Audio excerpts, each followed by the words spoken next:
নমস্কার বন্ধুরা, আপার প্রাইমারিতে এসএসসি কর্মশিক্ষা এবং শারীরশিক্ষার পরীক্ষা নিয়েছিল 2016 সালে।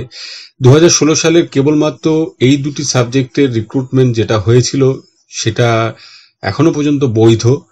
বাকি যে রিক্রুটমেন্টগুলো হয়েছিল বিভিন্ন বিষয়ের তাদের কিন্তু চাকরি বাতিল হয়েছে। কিন্তু এখন এসএসসি কর্মশিক্ষা এবং শারীরশিক্ষার ক্ষেত্রেও কিন্তু বেশ বিপদ লক্ষ্য করা যাচ্ছে।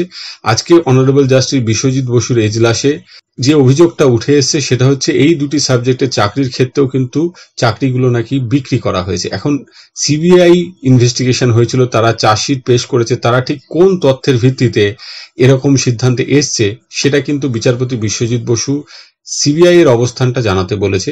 পাশাপাশি এখানে এই নিউজ পোর্টালের নিউজে আছে যে কর্মশিক্ষা শারীরশিক্ষার মেধা তালিকা চাওয়া হয়েছে এবং 1 জুলাই নেক্সট হিয়ারিং আছে। এখন এই কেসটির অর্ডার কপি কিন্তু প্রকাশ হয়ে গেছে। সেই অর্ডার কপিতে কিন্তু আমরা দেখতে পাচ্ছি যে 2016 সালে অ্যাসিস্ট্যান্ট টিচার রিক্রুটমেন্ট হয়েছিল এবং তার অ্যাডভার্টাইজমেন্ট বেরিয়েছিল আপার প্রাইমারি লেভেলে, যার 1019টি ভ্যাকেন্সি ছিল ফিজিক্যাল এডুকেশনে এবং 1237টি ভ্যাকেন্সি ছিল ওয়ার্ক এডুকেশনে। এখন পিটিশনার যারা, তারা কিন্তু আনসাকসেসফুল ক্যান্ডিডেট। তারা এই সিলেকশন প্রসেসটাকে চ্যালেঞ্জ করছে এই অভিযোগে যে বৃহৎ পরিমাণ করাপশন, দুর্নীতি হয়েছে, ফ্রড হয়েছে, জালিয়াতি হয়েছে এবং অর্থের বিনিময়ে চাকরির বিষয়টি উঠে আসছে।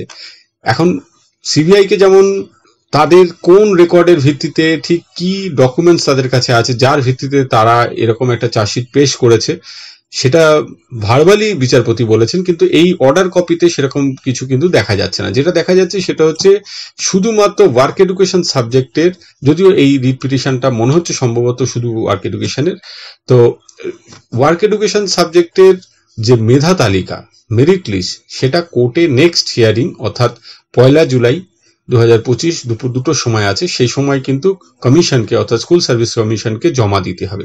আর যিনি সিনিয়র অ্যাডভোকেট বিকাশ রঞ্জন ভট্টাচার্য, তিনি পিটিশনারদের হয়ে তার যে আর্গুমেন্ট সেটা কনক্লুড করেছেন। এই রিট পিটিশনটি মেইনটেনেবিলিটি নিয়ে তিনি তার যে বক্তব্য সেটা একটা শর্ট নোট আকারে কোর্টের কাছে জমা দেবেন।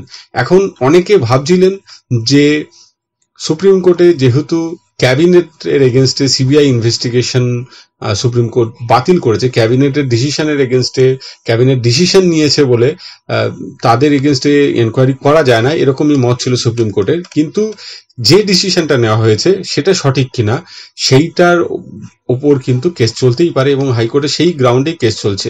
এই বিষয়ে আমি কিন্তু ফ্যাক্ট চেক একটি ভিডিও 26শে এপ্রিল আমার চ্যানেলে পাবলিশ করেছিলাম, সেই ভিডিওটির লিঙ্কও দিয়ে দিচ্ছি। সেখানে আমি বিস্তারিতভাবে বুঝিয়েছি যে ঠিক কেন upper primary work education physical এডুকেশনের কেসটি হাইকোর্টে চলবে এবং দেখা যাচ্ছে 2 মাস পরও কেসটি চলছে এবং সেই কারণেই কিন্তু যদি দেখা যায় যে এখানেও দুর্নীতি আছে, প্রমাণিত হয়, তাহলে এই চাকরিগুলো সুরক্ষিত থাকবে না।